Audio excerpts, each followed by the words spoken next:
ने लाए, इसके लिए बधाई की पात्र। सर, ये केंद्रीय मंत्रिमंडल में आपके शामिल होने की चर्चा जोरों पर है। मैं छत्तीसगढ़ में अच्छा लगता हूँ, छत्तीसगढ़ मुझे अच्छा लगता है।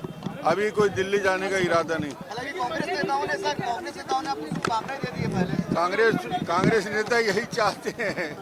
मंत्रिमंडल में छत्तीसगढ़ का प्रतिनिधित्व मिलना चाहिए। नहीं, बहुत लोग हैं, योग्य लोग हैं, उनको स्थान मिल सकता है।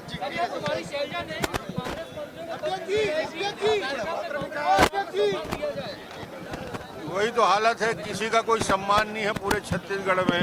अब प्रभारी को बोलना पड़ रहा है सम्मान दो, इसका मतलब कितने मतलब अभी भी अंगूर खट्टे ही हैं। अभी दिल्ली में बैठक हुई है, उसको कहीं नहीं भेजा जा रहा है।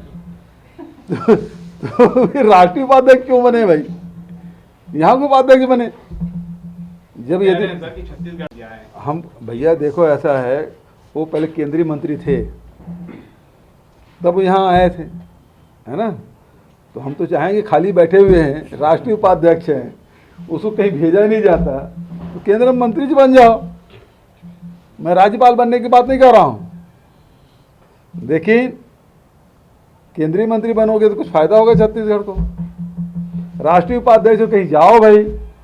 हमको खराब लगता है कि राष्ट्रीय उपाध्यक्ष हैं, बगल के प्रदेश में भी नहीं भेजा जाता, उसको कोई काम ही नहीं है और यही बयान देते हैं। तो भाई जो प्रदेश उपाध्यक्ष काम है वो राष्ट्रीय उपाध्यक्ष करे तो अच्छा नहीं लगता ना। तो उसकी प्रतिष्ठा के हिसाब से मैं कह रहा हूँ। अब अभी फिर से अंगूर खट्टे हो गए, मंत्रिमंडल के फेरबदल हो रहा है कि सब हल्ला है पूरे देश भर में। अब रमन सिंह पहले ही बैकआउट कर गए, उसका नंबर पहले भी नहीं लग रहा है। और यहाँ भी पुरंदेश्वरी से लेके सारे लोग बोल रहे कि वो छोटा दावेदार भी नहीं है, कोई दावेदार नहीं है, वो दावेदार भी खत्म। अब 6 महीने बचे हैं, अब वो उसको पूर्व मुख्यमंत्री है, उसको चेहरा भी नहीं बना रहे हैं। तो सहानुभूति होती है ना, साथ में काम किए इतने साल। मकर संक्रांति की बधाई, शुभकामनाएं, लोहड़ी की भी बधाई। एक आध पोंगल वाला भी है क्या? उसकी भी बधाई।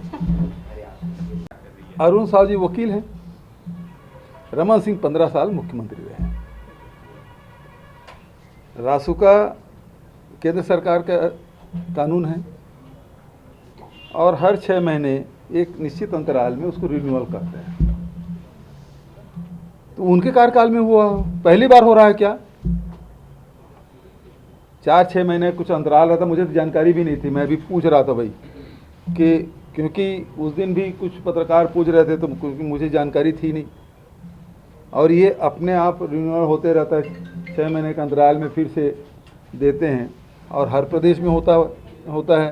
कौन से प्रदेश में नहीं हुआ है बताइए? इनके भारतीय जनता पार्टी शासनकाल में शासित राज्यों में नहीं है क्या?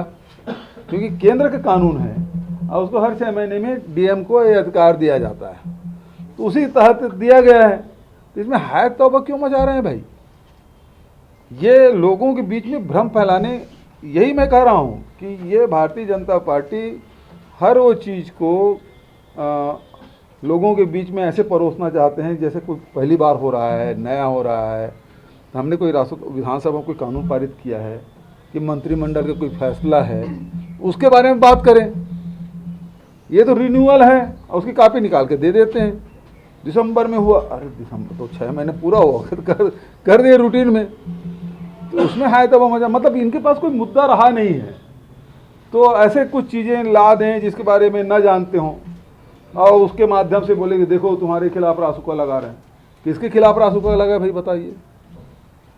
जो गलत करते हैं तो भारत सरकार के जो कानून हैं उसके तहत ये गवर्न होता है। अब ये दूसरे प्रकार से बात कहने लगे हैं, तो ये कुल मिला के अभी फिर से बत्ती पड़ी है कि फिर कोई षड्यंत्र करके जाओ षड्यंत्र करो। छत्तीसगढ़ में शांति क्यों है? छत्तीसगढ़ के लोग खुशहाल क्यों हैं? छत्तीसगढ़ में अमन चैन क्यों है? सब वर्गों में समृद्धि कैसे आ रही है? ये भारतीय जनता पार्टी बिल्कुल पच ही नहीं रहा है और इस कारण से नए नए सिगुफा, नए नए षड्यंत्र इस प्रकार से काम कर रहे हैं। भाई ये मैं पहले बोला हूँ, ये देश का कानून है, ख़त्म करवा दे। केंद्र में उनकी सरकार है, क्यों नहीं कराते? वो कहते हैं धर्मांतरित जो हैं उन आदिवासियों को या अनुसूचित जाति के लोगों को उसका लाभ नहीं मिलना चाहिए। यहाँ रैली करते हैं, भाई केंद्र में सरकार है, अभी सुप्रीम कोर्ट ने भी कहा, तो वो लाते क्यों नहीं? वो रोक कौन रहा है? क्योंकि धर्मांतरण के विषय केवल एक राज्य के नहीं है, सभी राज्यों में है। तो केंद्र में कानून उस प्रकार से ले आए, उसको रोक कौन रहा है? आपने 370 लाया, हो गया ना। उसी प्रकार से नोटबंदी लाए, जीएसटी लाए, हो गया ना। तो ये भी कर लो। यहाँ रैली करने क्या मतलब है? लोगों को भड़काने क्या मतलब है? कर लीजिए, कानून पास कर लीजिए, आपकी सरकार है, बहुमत है, राज्यसभा में, लोकसभा में, सब जगह बहुमत है, क्यों नहीं करते? यहाँ लोगों लड़ाने में उनको मजा आता है भारतीय जनता पार्टी को। सकारात्मक बात नहीं करते, जोड़ने की बात नहीं करते, वो तोड़ने की बात करते हैं, लड़ाने की बात करते हैं। लड़ाई झगड़ा होगा तो उसके पक्ष में आदमी खड़े होंगे, उनके पास और कुछ नहीं। शराबबंदी वहीं करते हैं जहाँ पे ऑलरेडी शराबबंदी है। तुम शराबबंदी करने के लिए 4 साल 2 महीना निकाल दिए, 8 महीना और बाकी है। तो 8 महीने को टाइम पास कैसे करेंगे? तो गुजरात घूमो, तमिलनाडु घूमो, कश्मीर घूमो, जम्मू घूमो। पर्यटन करने का काम है ये। जिस काम को नहीं करना है उसकी कमेटी बना देते हैं।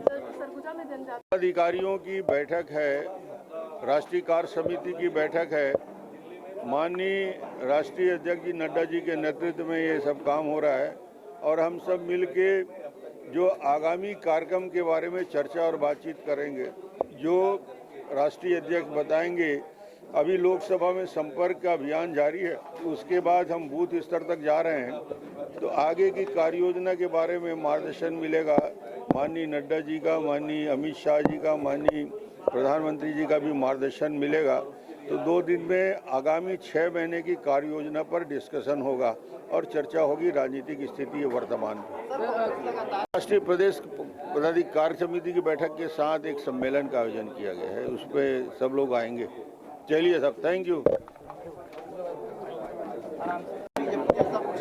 करप्शन से बड़ा मुद्दा छत्तीसगढ़ में जो भूपेश बघेल ने दिया है, एक अकेला मुद्दा काफ़ी है सरकार को अपदस्थ करने के लिए। भ्रष्टाचार से बड़ा मुद्दा, घोटाले से बड़ा मुद्दा, जिसके प्रमाण भी अब आने लगे हैं, उस प्रमाण के बचता क्या है? उसको 1 मिनट अपनी कुर्सी में बैठने का अधिकार नहीं है। सर, शराबबंदी जो समिति